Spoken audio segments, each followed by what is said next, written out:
This is The Boys Season 4 podcast on TV Podcast Industries. We're talking about Season 4, Episode 4, Wisdom of the Ages. We have no physical power over you. We never did. You could have broken out of here anytime you wanted. We couldn't have stopped you, but you didn't. Because you couldn't stand the idea that we would be disappointed in you. Your need for approval and for love? Vought brought in the best psychologists in the world. They developed the protocol to carefully engineer that need so that you would be obedient. In many ways, that was our greatest success. I don't need any of it anymore. Doesn't matter what you do to me or the rest of the staff here. Your need for love is so deep. It's so human. You'll never be able to overcome that. That's where you're wrong. I'm not human, and neither is my son. And I'm going to raise him so that he knows it.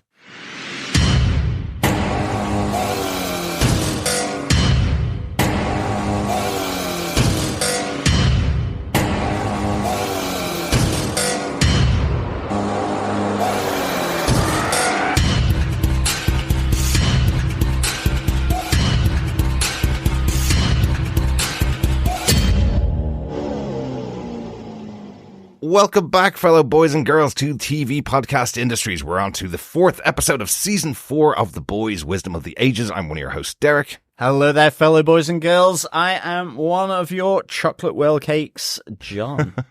And rounding out this group, the one with none of the wisdom, I am Chris. Excellent, but he is the birthday boy. Happy birthday, Chris. He is. I am the ages. He is starting to dye his hair. No, I'm No. I'm deep into my grey and I'm enjoying it. I am becoming the George Clooney of the group. You guys, literally, we are the epitome of kind of like, you know, What, a just Nescafe pimp? No, Nespresso, sir. Yeah, Nescafe. We are the expensive brand of Nescafe. Okay, we built and patented a twirly machine to make you pay more. And you know what? I do, because I like the coffee. Really? Didn't he just get paid for the advertising? It had nothing to do with the actual brand, right? Oh, 100%. It has nothing to do with it. But he makes you think that he does. Bomb. He's not like all the actors who make their own vodka or bought a distillery to make their own vodka and gin to make a hell of a lot of money. Are you telling me like Dwayne "The Rock" Johnson doesn't drink his own tequila? Oh, he knows that at home in his bath, apparently. Yeah. Yeah. That's what And Ryan Reynolds. Ryan Reynolds just sleeps in the vodka. Okay, Yeah. Look, that's fine. Yeah, That's was why it he's so gin? funny. He's on the gin. Oh, it is aviation gin. Aviator gin. Excuse me. Yes, you're right. Tears galore with that one. Sadness and tears galore. We are not sponsored by Aviator Gym, but I want to get back to Chris's birthday. We've taken us down a path there. How was the birthday, Chris? Did you have a good time? It was fantastic. Thank you so much to all the boys and girls who reached out over on Facebook on the post to wish me a happy birthday. It was very, very, it meant a lot. It really appreciative. Excellent. Yeah, Dr. Bob even said he has a nice beard, John. I know.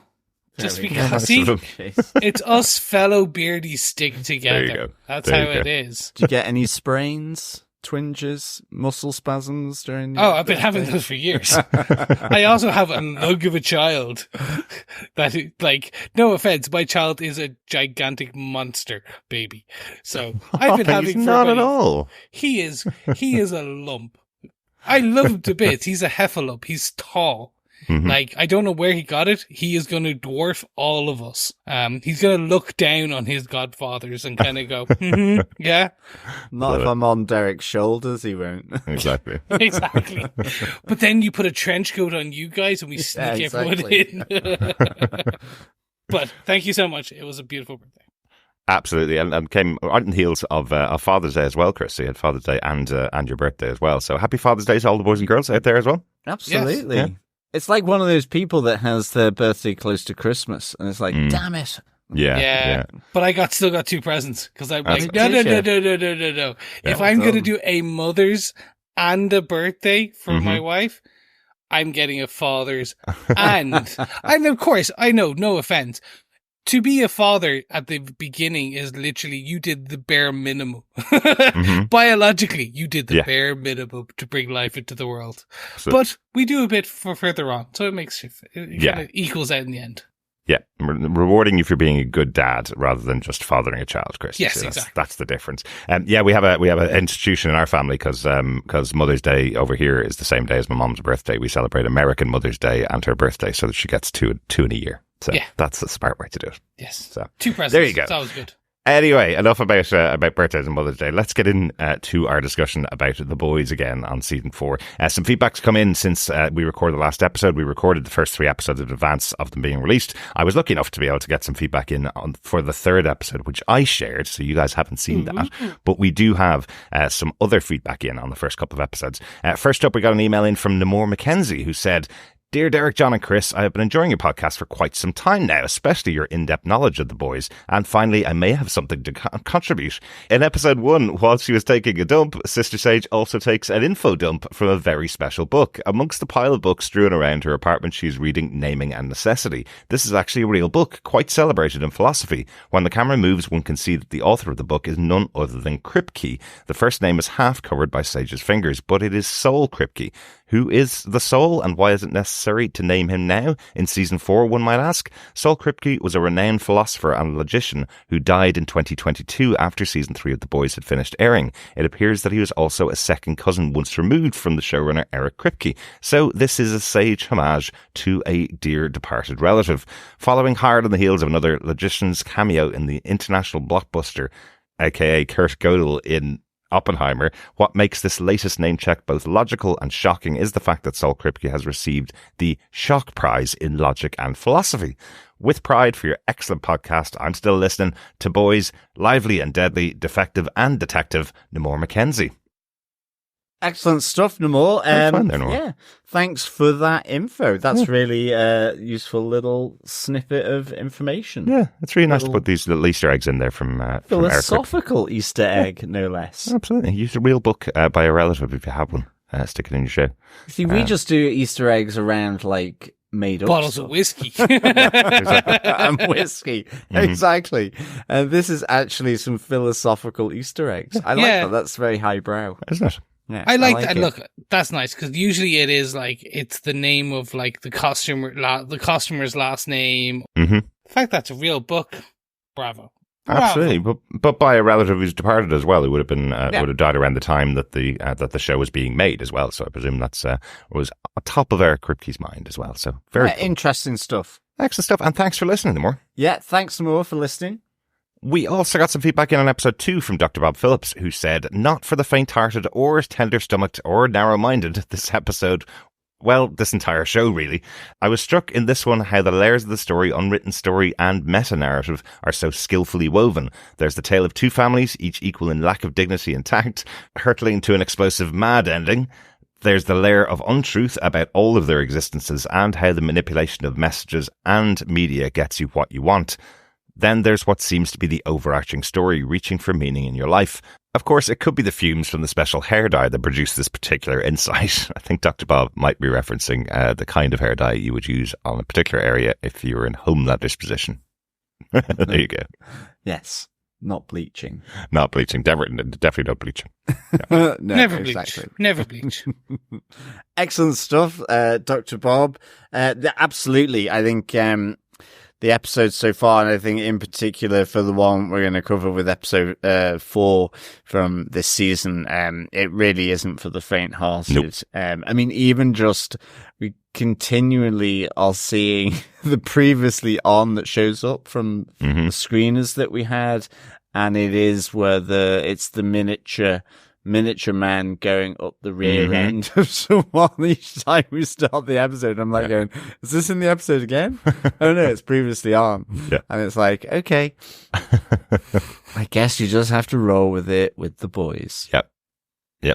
I'll have to say it wasn't his rear end. But anyway, we'll move on to more feedback from Dr. Bob on episode 3, because John forgot what that was. Nope. On episode 3, Dr. Bob says we're going to get a lot of working through past trauma this season, I think, and a very little of it will be with traditional therapy. Quite a lot with violence, some with a 12-step approach, and some with good old-fashioned BDSM.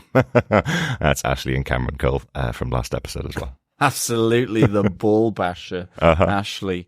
I think very unconventional therapies will be used, or probably some off the rack crazy wacko ones. I think for sure. Well, like even the 12-step approach, which is what Frenchie was taking, led him to Colin, the person whose family he murdered, and then he ended up in a relationship with him. No, so maybe those types of methods also don't work in therapy for them. Probably not. Good stuff. Thanks, Dr. Bob. And Jamie Lawton says, I thought the bloody poker was a harpoon to get the deep. Sage had to take out Ambrosius. We had that theory as well. Yeah. On last episode. Now it's all confirmed in this episode what that actually is, and we'll talk about it in episode 4. Is. So, but yeah, we had exactly the same theory. It was one of those weird ones where the camera was just focusing in on it, going, "You want to know what this is? Wait till next week."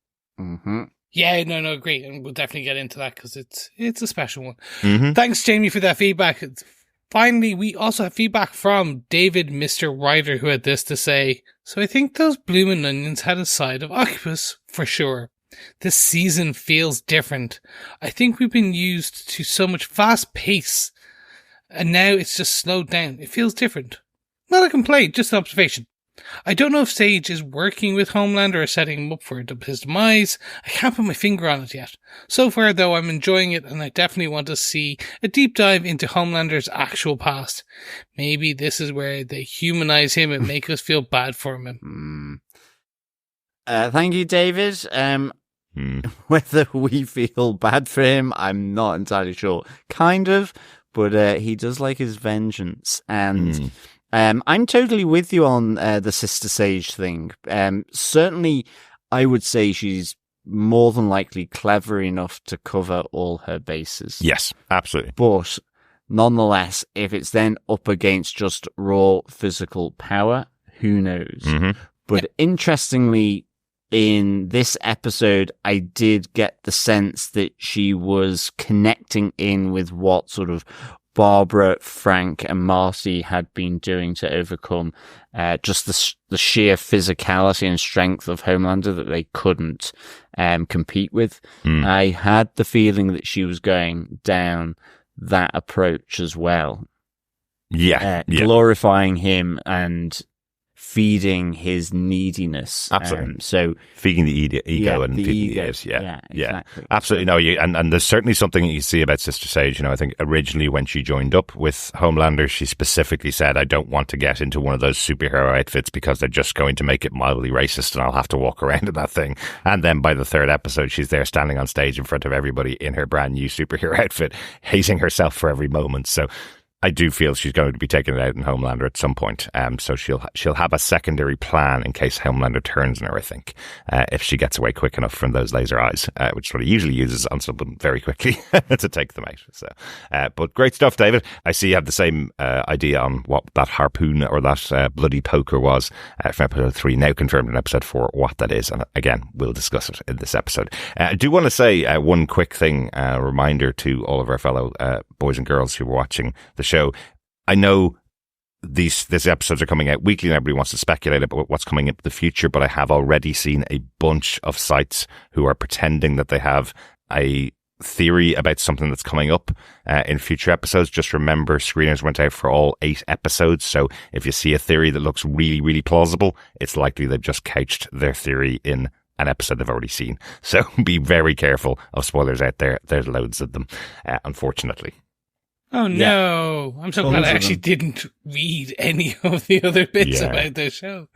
God, don't do that. Yeah, it's awful, isn't it? Like when we got our screeners in, it specifically said we can't release our episodes till 5 p.m. GMT, which is about 6 or 7 hours after the episode comes out, but that's to allow us to get the coverage done, allow us to get to talk about the episode in full and not spoil it for anybody. But I've seen a bunch of unfortunately other websites that like the clicks for their theories on what might be happening to Homelander and their theories of what might happen to Billy by the end of the season, and it's awful. Oh, is this what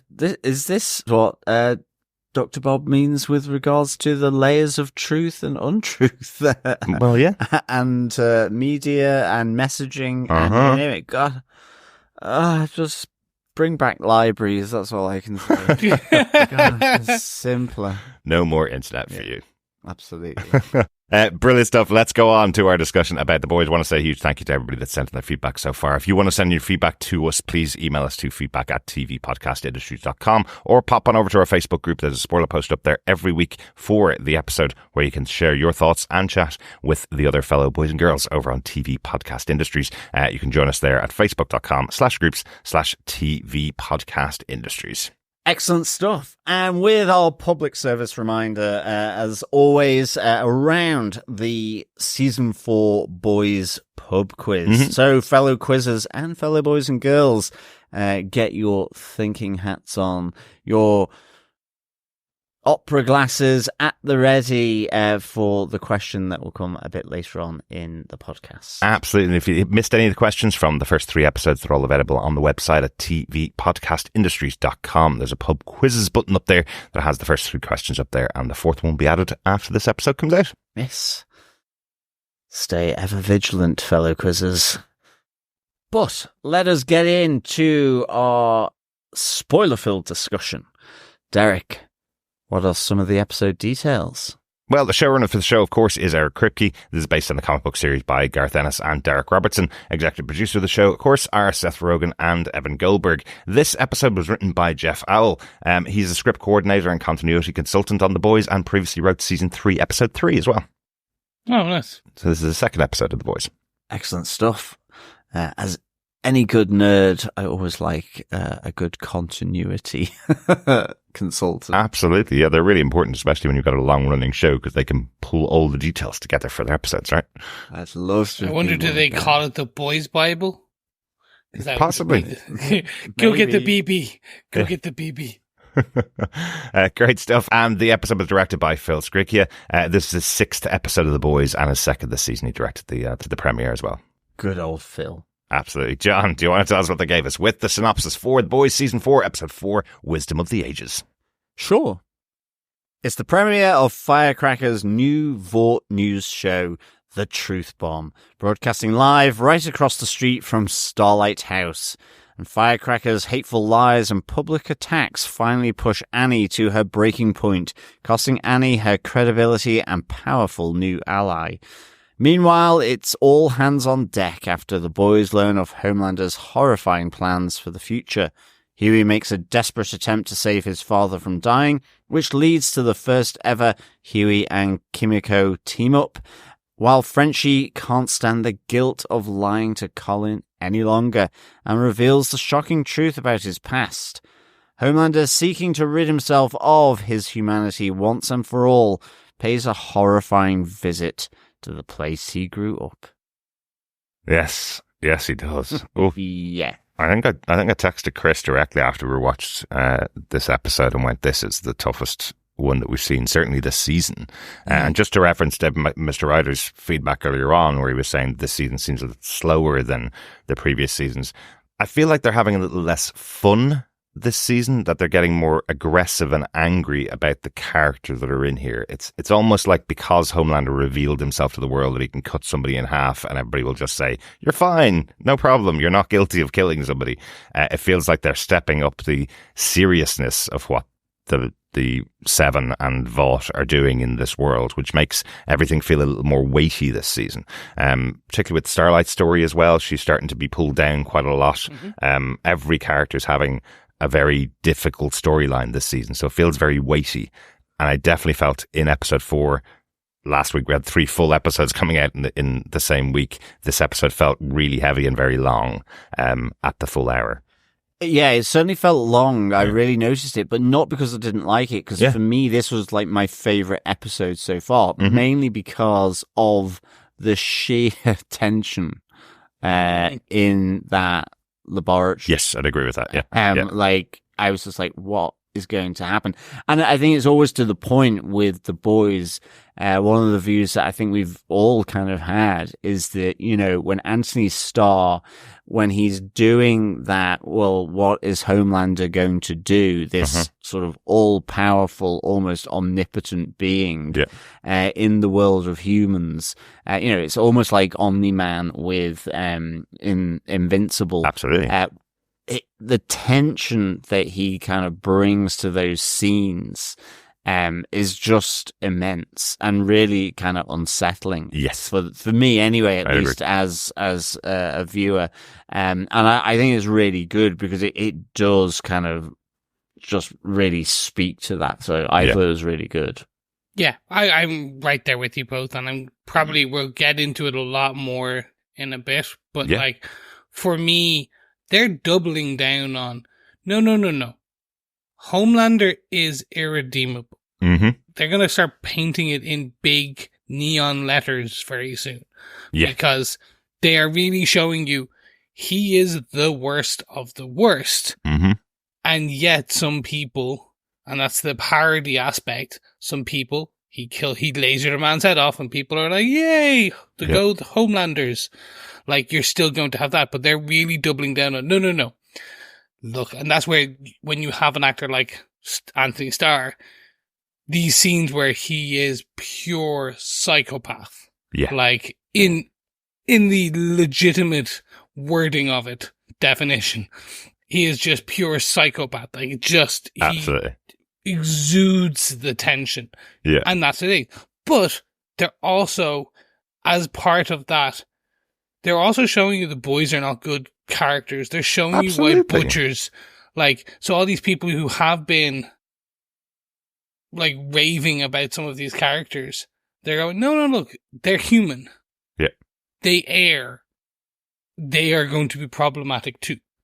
Yeah. And that's what we're going to get this, right? They are going to really pull everyone down. Yeah. And it makes way more sense. If I didn't know that next season was the last season, I'm like, oh God, like, how are you? What are you? Now you're like, oh, you're pulling everyone down. You're going to build everyone up to the heights for the last season. And that's how it kind of ends. But yeah. Just, it means a lot. But let's get into it, because I'm kind of pontificating about stuff I want to talk about with you guys through this. Just a really quick one before we go into it, just because you mentioned Anthony Starr's acting style. There was a great chat with all the members of the cast, about 6 of them all together for Vanity Fair. They were doing, Who Do You Know Better? And there was a great moment when they called out Anthony Starr for his treatment of any of the producers or directors who tried to give him a note on his acting performance, where he stands up, puts his hand behind his back and goes, I'm not going to do that, and then goes ahead and does whatever he was going to do with the scene, whatever he had set up to do. So Anthony Starr knows the character Homelander better than a director who comes in for 4 or 5 episodes, and he is not willing to take any notes from anybody at all. So this is absolutely his vision of Homelander from the script. So it's fascinating. Like, it's interesting, and he jokes about it. He's like, "Yep, that's me. That's what they hired me for." So yeah. That's what you get, and he's been doing it so well for 4 seasons. So, but as we discuss our episodes, we talk about the boys moment, our protagonist moment for the episode, the Seven moment, our antagonist moment, and any other outstanding moments for the episode. Let's get into our boys moment to kick us off. Oi, oi. Oi, oi. I'm going to jump in with this one. Mm-hmm. Starlight, star not so bright. Hey, look at that pun. Are you happy? Yeah. Pretty good for you, Chris. Exactly. It's true. That's my birthday present right there, boys and girls. This is, for me, kind of an interesting area that they're going into. So we end up getting more and more. So, like, we're finding out how, I don't want to say mean, but a bit of a brat that Annie January was. So Starlight was the kind of one of these soups who on the pageant circle as a kid. So we learned that she was mean to Firecracker. Yeah. And was that bratty pageant kid. And then has slowly tried to turn her life around. But we do also know that she is and has done some somewhat irredeemable things in the past as well. In terms of some of the things with which she did on the kind of gospel kind of tour as a kid and things like that, and with some of the younger teams. But what we see here now is she is being pushed to breaking point. Absolutely. And they do that with the revelation via Sage hacking her medical records, essentially that she had an abortion. Her and Huey got accidentally pregnant, and they decided to go for an abortion and kept it to themselves. And I respect so much the writers doing this off screen, off a camera. Yeah. Like, it makes it so much more impactful as well, versus just a forced kind of this episode where she's suddenly pregnant and like she has to go for an abortion and then jump straight back into whatever the hell she was doing 10 minutes later. The fact that this was prior and it was a thing between the two of them, they discussed it, it was all good. It's that discussion point is not the focus here. The focus is that her privacy is basically stolen. Yeah. And then she's pushed to a point where she breaks. And it's amazing. Absolutely. But how can dare Firecracker do what she did? Like, that is absolutely awful. We've seen this weaponization of your beliefs and putting them onto somebody else. That's exactly what's happening here with Firecracker when she reveals that information. But not only is it revealing private information, it's taking someone's medical records and showing them to the world. Like, regardless of what that is, whether that's, you know, that they had cancer when they were younger or something like that. None of that is legal to expose. And we have here Firecracker taking this and weaponizing it when she's done way, way worse in the real world, things that are actually illegal, as opposed to Annie having an abortion, a medical procedure. There's nothing here that should be allowed to be weaponized, but that's the type of character we're dealing with here in Firecracker. And completely understand why Annie goes over and beats the absolute hell out of her for pushing her that far. Yeah. I mean, I think it's also, you know, Starlight is being taunted by Firecracker throughout the day. She's set up her Truth Bomb show right outside. You know, you've seen Sister Sage probably give her that information. She did, yeah. You know, as she's organizing the attack. You know, and it's just this attritional. I mean, it is bullying. I mean, the whole thing, the modern sort of, I guess, media messaging and optics is all about bullying. It's just like attritional lies or absolutisms. You know, it's the fact that people can't make mistakes and seemingly improve. It's like, you're damned once, you're damned forever. Whatever their judgment is, even if it's not something that they should be taking that approach anyway. So, I mean, it's just, the whole thing is just this continuous taunt, and I like just the fact that it racks up through the course of this episode. I mean, it's even Firecracker talks about, you know, turns it against Starlight after Billy has tried to effectively sort of corner her with an expose that she had relationships with a 15-year-old at a Bible camp, you know? So again, equally something that is being exposed here for all the world to see from Billy Butcher, but she turns that against Starlight as she kind of does this whole sort of humility and apology and how she found God, that, you know, she's able to be to turn things round, but not Starlight. It's totally contradictory. It's double standards and all this. But it's not even that. They've been accusing Starlight's people of having a paedophilia ring across the road. That's why they set up this whole presentation outside. And they have evidence that she is a paedophile, and she's able to PR her way out of that. This is what is so big about it. You know, she just name drops God and salvation, and suddenly it's just fine. PR her way out. And she turns, you know, this revelation, you know, against Starlight again. So it's just this incessant drip at the tap of just pure double standards, and just really uncritical thinking. You know, it sort of goes against Starlight's first save, you know, that she killed a mother of 3, all this kind of stuff, even though all the seven have killed people. Absolutely. So it's just, I love how this all develops through the episode, and to the point then that, Starlight is kind of just taken to the breaking point. Mm-hmm. Yeah. But that's the thing where then you suddenly see all the politicians like Singer saying, I've got to distance myself from you. We can't be aligned anymore because you've just lost the Republican vote on my superhero act. You have Newman, using it to her advantage to question actually Singer's judgment for aligning with Starlight. So all this stuff is just so indicative of just modern comms and political comms in particular. I mean, it's so well done, I think, in this episode. Yeah. For me, I find that you think that this is a parody. You think this is amped up to 11. Strangely, it's not. This is the thing I've been battling with a lot in terms of this season. So we're 4 episodes in, and I've looked at how they're making a parody. I want to say they're making a parody. They're not making a parody. They're just shining a light and a bit of a mirror on some of the things that have happened over the course of the last 2-3 years around the globe. And they're kind of showing hey, this is a trend.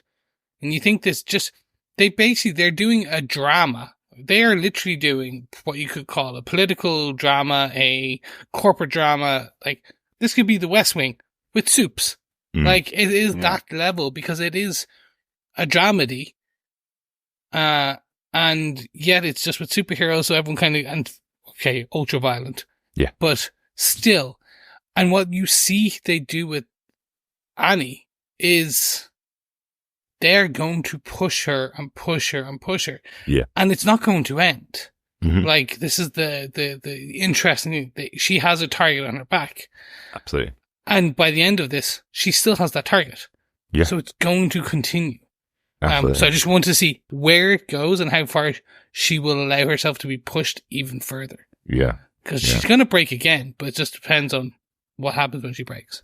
Absolutely. Absolutely. Yeah. Good first point, Chris. What about your boys moment, John? Mine's quite quick. It's Frenchie effectively, or Colin and Frenchie, ultimately the truth comes out here. We have Frenchie learning the truth directly from Colin as he talks about how his parents were murdered, and whilst he didn't see the person who killed them, he was hiding under his bed, so he saw their ankle scars effectively. So I kind of just like the little touch where Frenchie kind of puts the bed sheets over his legs. Yeah.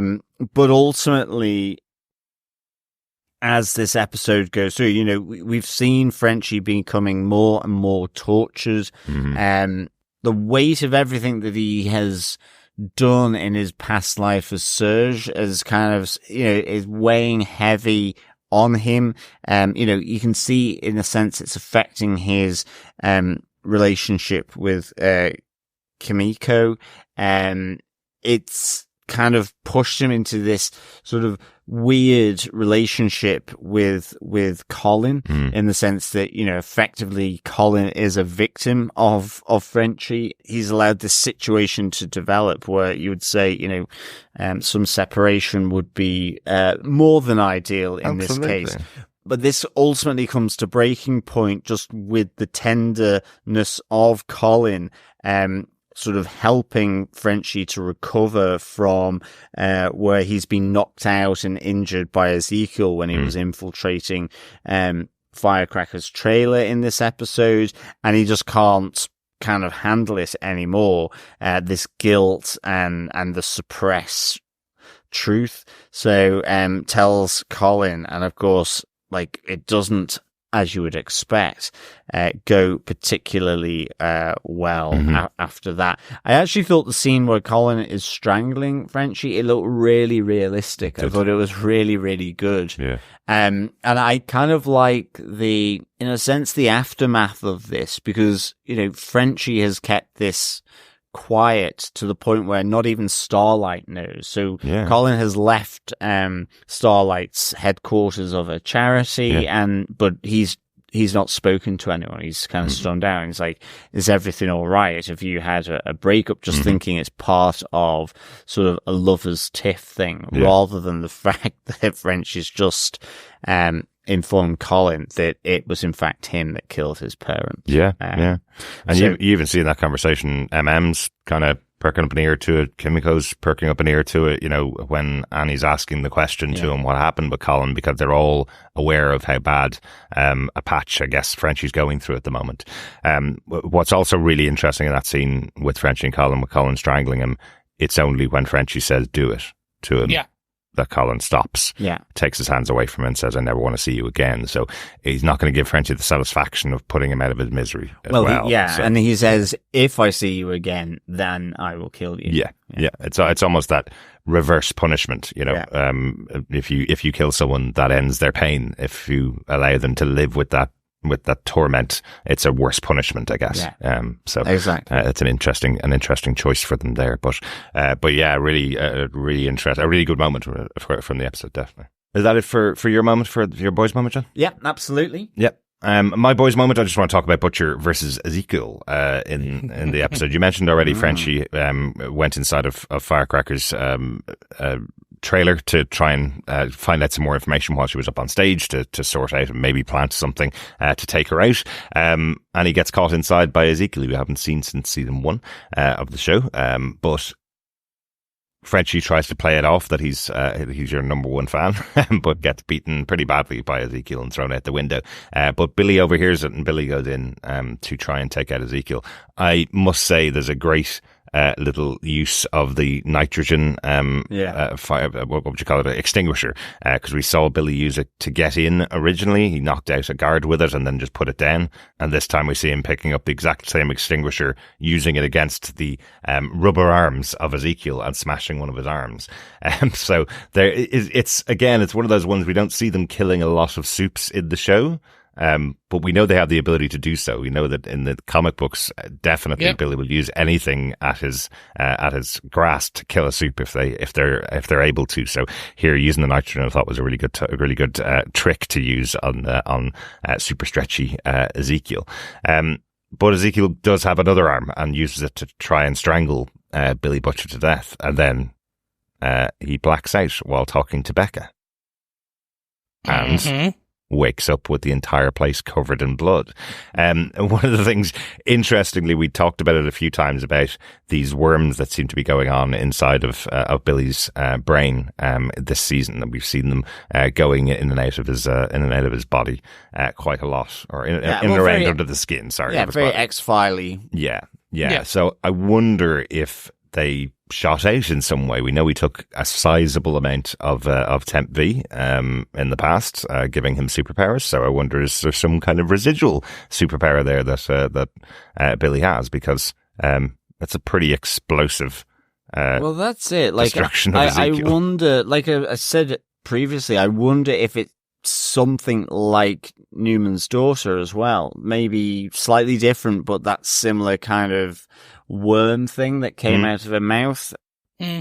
So again, I feel possibly, given this scene, given that he blacks out, it looks like he's about to get strangled by Ezekiel, and then it looks like Ezekiel has just exploded. Like he's all over that trailer. Literally. So the only other thing that's popped into my mind, because it was mentioned on the TV in the commercials during Firecracker's TRUTHBOMB TV show, that the Godalkin 4, which would include Marie, the lead character from Gen V, who had the power of exploding the blood inside people's body, or controlling the blood at least, to many different ways, that they're on the run at the moment. It's just mentioned on screen on one of the ads. I wonder, maybe Marie appeared and helped Billy Butcher here. Maybe, What do you think? Yeah.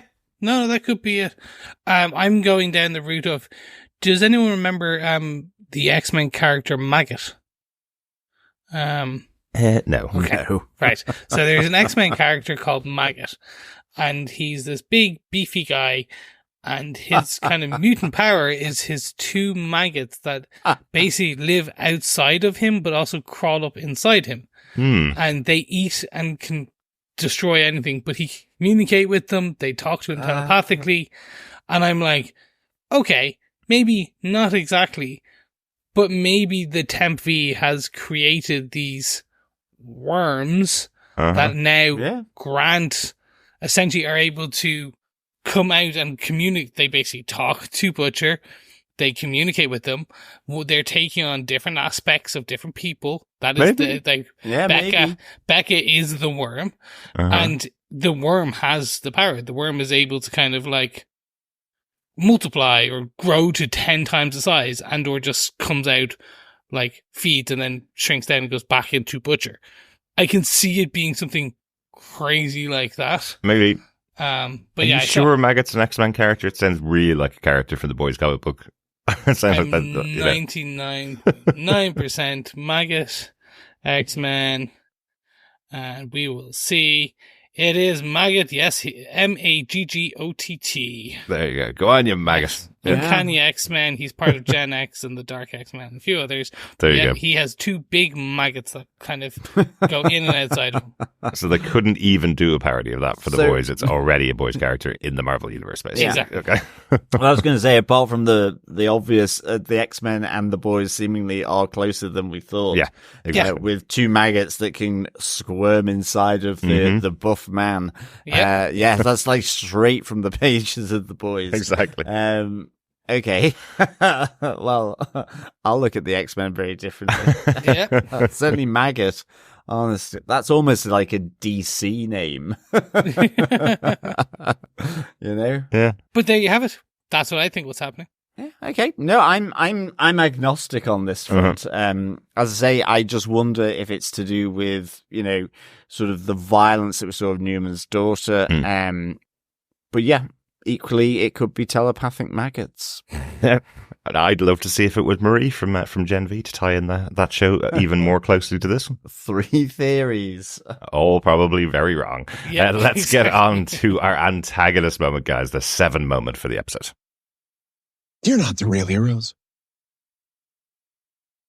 I'm the real hero. That's very appropriate for this episode, really, isn't it? Having Homelander saying that phrase for this one, for our 7 moment from the episode. Who wants to kick off their 7 moment first? John, do you want to kick yours off? Yeah, I'll go first. I think certainly it's got a lot of this episode. It is Homelander going back to the start to see good old Frank, Marty, and Barbara, although I suspect they wish they weren't seeing him, as he wants to understand his truth. Does bring, chocolate whale cake. So that's good.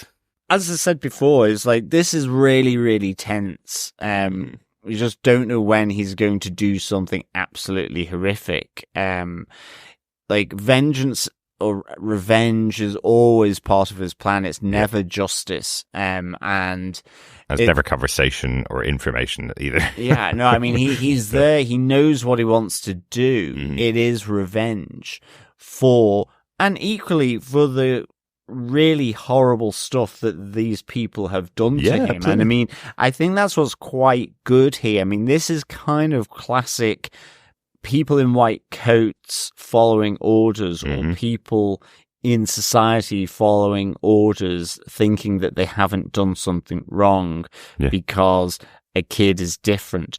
Now, actually, by the end of it, you hear Barbara almost suggesting that he was inherently just violent, even as a baby, in the sense that, she says that he lasers his way out of the womb, killing his mother effectively, as well as 3 doctors in the process. But nonetheless, you get these different stories throughout this episode as it becomes tenser and tenser. And I mean, it starts off tense, and this is the thing, you hear the security guard down in this lab saying, we've lost contact with the surface, and then the lift coming down, and hey presto, there's Homelander with a chocolate whale cake, and it suddenly is like, oh, okay, like, you can breathe. So maybe but what's he doing upstairs? And that's out of view, off screen. And then gradually, it starts picking on those kind of heads of different areas, and we get carbonized Frank being baked at 240 degrees in an oven, coming from the waste paper basketball story. And I think with him, but it's also with Marty and, his missing masturbation, it's all about, well, you were there, you were doing this to me. He describes what they're doing. And it's pretty grim. And they're like, well, I don't remember this. So both of them are like, I don't remember. Yeah. And as soon then as it gets to the point where he's beginning to squeeze them and give them hints about exactly what he's going to do, it's like, well, I'm sorry. And he's like, but how are you sorry if you don't remember what you did? Or you're sorry now. And it's always, I was just doing my job. And he just pushes that squirm envelope in both these cases. Yeah. And whilst, Frank and Marty don't escape this, Barbara, don't know whether she escapes it or not, but she's in the bad room with all the other members of her staff down there dead and eviscerated. Homelander leaving in the lift covered in blood. But as I say, I think the whole thing here is they did horrendous stuff. I mean, even Barbara's, where, their greatest triumph over him was that they got him to be obedient because he needed approval. Yeah. He hated disappointment. He wanted to be loved. Yeah. It was the psychology of it, because they could never compete with his strength and physicality. And I just thought, in a sense, I do feel sorry for Homelander, but he's never looking for justice to make these people accountable. Yeah. He is just extracting revenge. Yeah. So I just really, really enjoyed this, like understanding more about Homelander, going back to the start. And it's that realization that he is, in a sense, beyond human. Yeah, absolutely. That he is distinct, he is apart. And that is one of the big things here that he learns is that, he says, even though it didn't damage me like when he was in the oven, it still was excruciatingly painful. Yeah, and you sat there playing table football or playing paper football. Yeah, you were sat there playing bin basketball, effectively. Exactly. As my tears sizzled on, my face. Yeah. So it's pretty horrendous for him. It is, but it's absolutely horrific. And, there's this tendency, as we said, I think even some of the feedback, that you could tell the story and tell the backstory of Homelander and feel sorry for him. But that's not the point. We've talked many times about the idea that this show is about Nazis versus real people. Nazis were taking over the world, and the Nazis are Vought here. This scene here, to me anyway, the Nazi scientists have accomplished their goal, which was back in World War II to create a super soldier. They've created that super soldier, which is Homelander. Now he leads them. He's taken over from Hitler, effectively. What do you do then? If you've created the perfect human, the one that has all of the power, how do you control them? And the way they decided to work on him and control him is to create this need for approval and love, which is the only thing that is keeping him in check. It's a really interesting moment when Barbara's going, yeah, but the power that you had from the moment of birth, you could have just stood up and walked out through a wall or flown out through the ceiling. There's nothing you had in here that was containing you inside any of the doors or walls. Exactly. It was only the pressure to get approval and to not disappoint us as our only control mechanism that we have on you. And it feels like that moment when he's walking out at the end, covered in the blood of the final scientists that are there, leaving Barbara behind in the entrails of her colleagues. It feels like he's going, there, I told you, that's what you created. Look what you created. And then he's walking away satisfied with himself that he's telling them, you created me like this, and now I don't need your approval and I don't need your love anymore, so you have no control over me. Yeah, I mean, it is... He feels self-satisfied when he's walking out, and there's nothing to be satisfied about. He hasn't accomplished anything, he's just murdered lots of other people, lots of other Nazis, I guess. You know, two kind of, you know, like Frank in the oven, because I think that's the other thing, you know, these points are really kind of tense as he's doing it, you know, and he kind of purposefully misses his last shot at the bin basketball and says, and you probably would have got that and then you would have been saved. Even the deal he's making with Frank, he interjects and just undercuts it. You know, and you have Frank sort of that where he puts his hand against the glass and it just starts to blister. I was just like, oh my goodness. And even then, like with Marty, he's got a hole through him in the groin. And in fairness to Barbara, I thought she was quite level-headed. I was like, that's taking a lot of control here, Barbara. You know, the way she's speaking to him as though she's not absolutely petrified of him. And she's just like, put him out of his misery. And you've got just him crushing his head. You've got one of the other lab attendants. But that's exactly it. It's Homelander doing it in the most gruesome way possible as well. Yeah. It's not put him out of his misery. It's put him out of his misery in a really gruesome way to terrify the rest of the people in the room again, you know? Yeah. And well, as he says, you know, I forgive you, as he then kills him. Yeah. Oh, great. Yeah, that's great. You know, that's of no use to poor old Marty. Yeah. Who was also a horrible man. Exactly. And this is the point. It's like horrible people breed horrible people, you know, because their whole environment is horrible. Like, it's just everything, you know, if you have that 24/7, you're going to be a horrible person. Absolutely. Yeah. It's nurture versus nature, which a lot of the show has always been. Not all soups are bad, just a majority of them. Because of the nurture that they have found through Vought. But isn't it interesting in this case, Barbara's actually saying, didn't matter about the nurture or nature, you were born and killed 3 people in the room and your mother coming out of the body. There's really nothing we could do other than try and tame you in some way and direct you at our enemies, direct you the way we wanted you to go, but you were always bad. The power that you had was too much, really, inside you. Yeah. And the thing about this is we have learned that 100% they tried everything. They tested his limits. They tried to find a way to control, which we know Butcher and the rest of the boys are doing. Like, they found nothing for years. Yeah. The only thing that controlled Homelander was able to take down or weaken Homelander is his need for approval and love. Exactly. Yeah. Exactly. No, and look, I'm very interested to see where they go from this, because they've kind of, to a degree, taken the reins off Homelander a bit further. Yeah, absolutely. He doesn't even need that approval anymore. He doesn't need that love anymore. You know, we said last episode when he was talking to his shattered self in the mirror, and and that shattered self was telling him to break that final connection to humanity, that need for love, break that, and then you can go on to bigger things. And you're going, whoa, what's next now that he's done that? Exactly. But I think that's all for the Homelander piece. Do we want to move on to your bit, Darick? Yeah, my 7 moment for the episode is about, I suppose, the resolution to what we saw at the end of last episode with Sister Sage and the Deep, and why she actually slept with him, which makes so much more sense, doesn't it? She was lobotomized at the time when he walked in, having a moment of relaxation to herself, watching really terrible TV and eating an Outback blooming onion.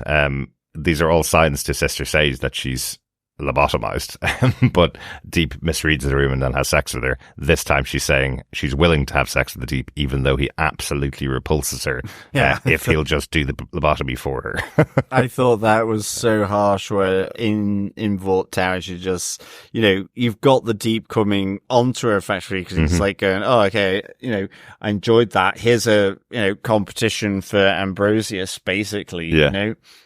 His neglected octopus, and like she just looks at him and goes, I find you repulsive. And I was just like, only the Deep could sort of elicit that type of response.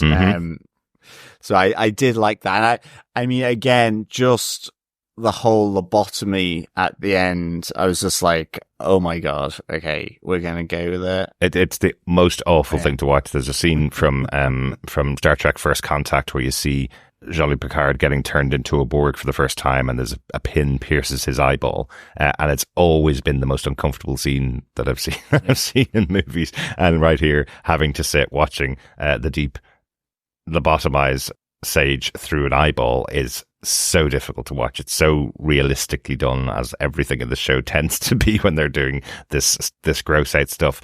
Especially when she's going, oh, just move it slightly over to the left because I don't want to be blind by the end of this. I just want to be lobotomized. And the reason she's doing it is because her brain grows so fast that it will grow back, and she'll only has a couple of hours of being dumbed down a little bit. Yep. But just wanted to call that one out as my antagonist moment, because we had no idea what that was. Last episode, we all thought she may be murdered Ambrosius, but it's actually a personal thing that she needs to kill some of her brain to be able to stand being in the same room as the deep. Yes. I think Coffee and Vodka had kind of identified what that bloody rod was. That's right. Yes, during the week, Coffee and Vodka had sent me a message saying they'd worked out what the implement was. So yeah, she is annoyed. Her brain grows back. Yes, if it's destroyed. But he takes her to Flavortown, so. That's the main thing. Absolutely. That Two Life Crew song was just perfectly placed. It was. There. Really, absolutely perfectly placed. Superb. Let's get on to our other outstanding moments from the episode. Thank you. You have 5 minutes to make your openings.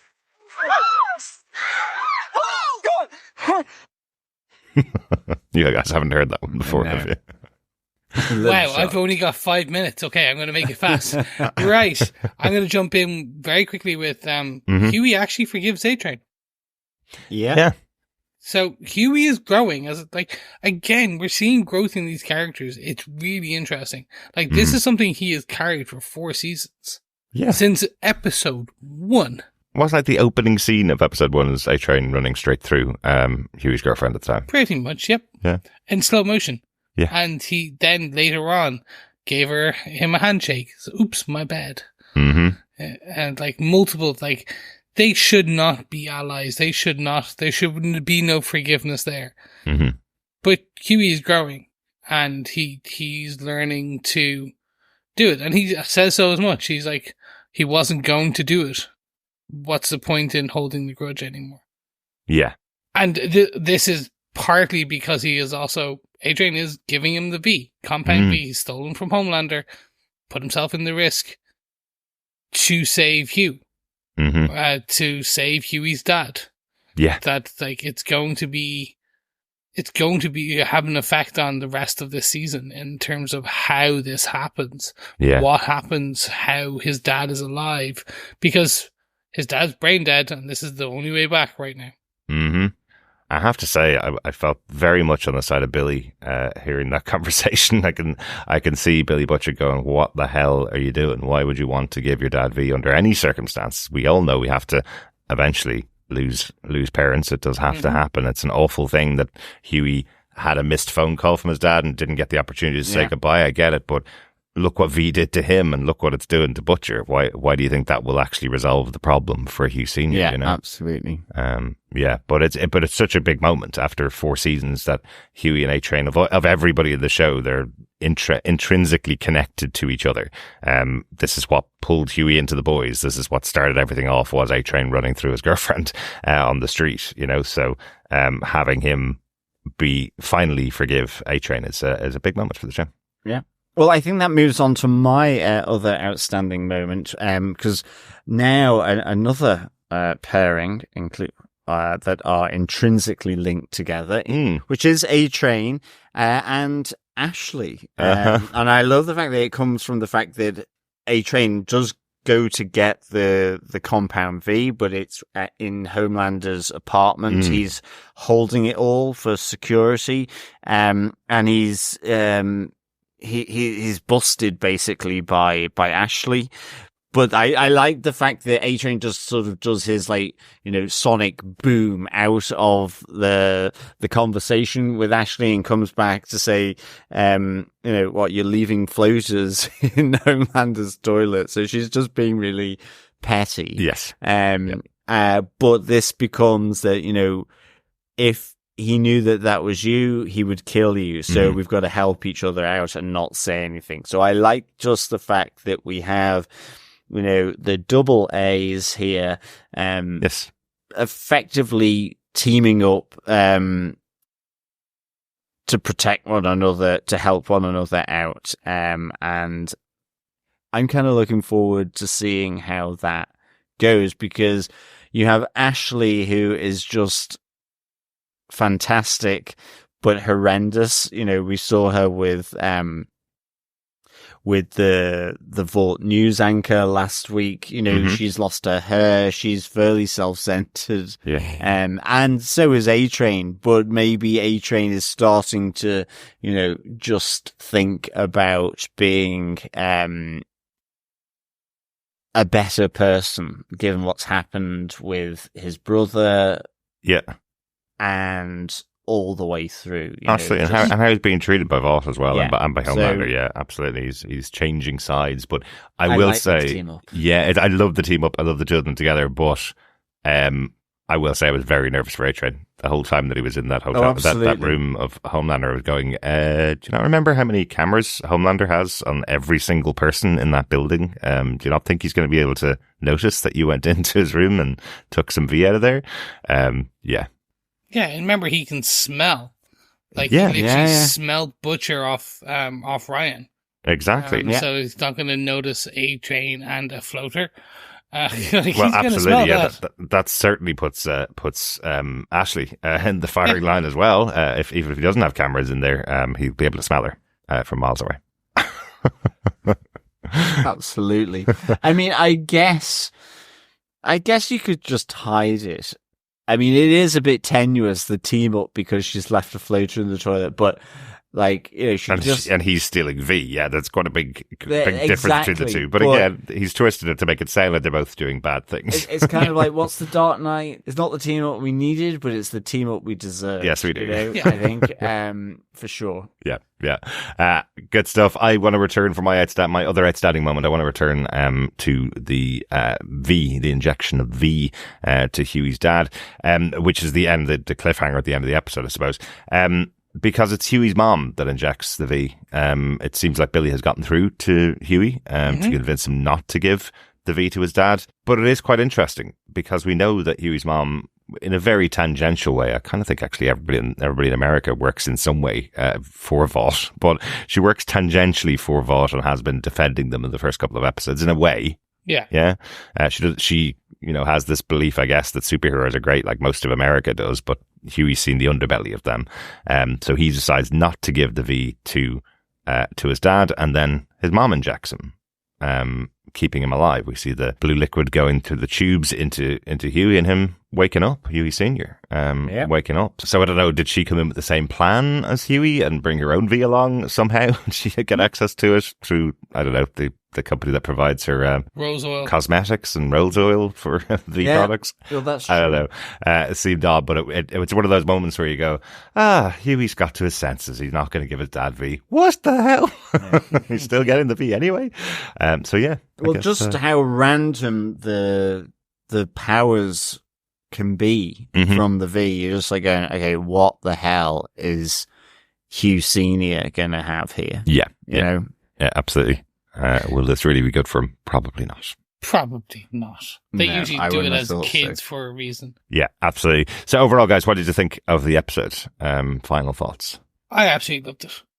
This show for me, the season, I should say, for me, the show I absolutely adore. But the season is really dragging the characters down, putting them in tough and both emotional settings, but also really putting as I said earlier, it's parodying life, but it's also just very much putting a mirror up to society at the moment. That's some of the best writing. If you can do that, then for me, it's like you've got those chances for Emmys and stuff like that, where you can do outstanding performances. And you look at Anthony Starr in this episode, the pure crazy in his eye. Absolutely. Like, that's acting. Like, that's an auteur, if you will. Can you imagine? And now on the Emmys for best male performance in a superhero show, or best male performance in an action show, Anthony Starr, and it's jerk off for me right now. I'm gonna blow you in half. Oh no, it's like shucking a little mushroom. Yeah, you can see that now on the Emmy. Yeah. Hey, go Anthony Starr. But yeah, you're totally right, Chris. One of the things that they're really accomplishing really well for me this season is this cast is huge. Yeah, and already by the fourth episode, everybody's going through something quite significant. Yeah, everybody. Just a bit. So even the Deep and how he's being treated by people around him, even that, it's probably the lightest of the stories, but even that's quite a big thing to go through for that character. So they're doing a really good job. And yeah, this episode I felt was quite tough to get through because of the tension in Homelander. I wasn't hugely excited to watch those scenes the second time I was watching through for notes. I was going, I don't want to watch the tension again, but that's a really good thing. It's not a criticism of the episode. It was an excellent episode. Really liked the episode, but it was still tough to watch even after 4 seasons of the show. John, how about yourself? Do you have a rating for the episode? Yeah, I really, really enjoyed this episode. I'd give it 5 sizzling tears and shucking mushrooms out of 5. I think it was just unsettling, from start to finish. I found there was the obvious tension of Homelander going back to the start and his dealings with Frank, Marty, and Barbara. But again, it is that looking away, and I'm like, that's what's so good. It's like, you just don't quite know. And then you know, after it's happened, you go, you know, he's just the most unredeemable character ever. But Vought as an institution is the most unredeemable organization in this show. So they're both, you're saying nature versus nurture. The nurture was horrendous.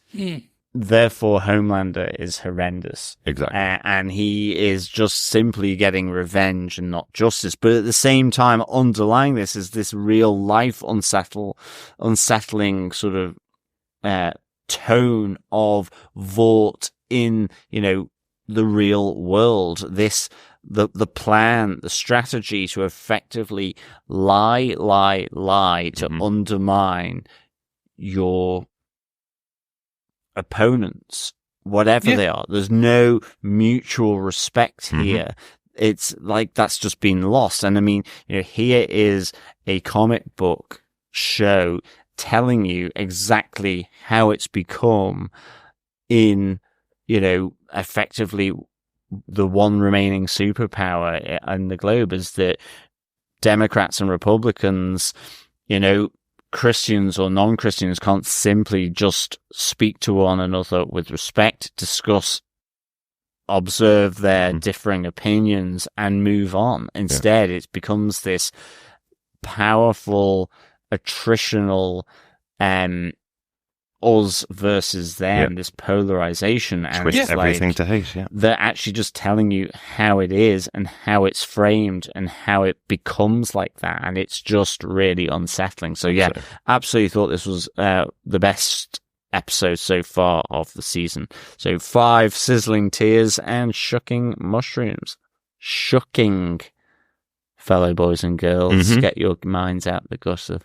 Shucking mushrooms. Excellent stuff. Do you know what goes really well with mushrooms? Beer.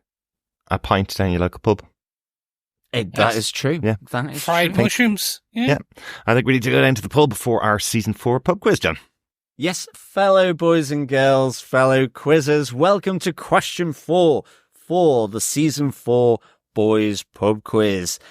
Get straight on into it with the question for this episode. What album does Colin play for Frenchie? Very famous singer going through his country and western phase. Indeed, yes. Yep. John, do you want to get the question one more time? What album does Colin play for Frenchie? Excellent. Halfway through the pub quiz now. That's question 4. You can see all the questions up on our website at tvpodcastindustries.com at pub quizzes. And we'd love you to gather together all the answers for the question. Email us to feedback@tvpodcastindustries.com and you could be in with a chance of getting your hands on some season 4 of the boys goodies. Yes, indeed. Fellow quizzers, fellow boys and girls, get those answers in at the end of the season.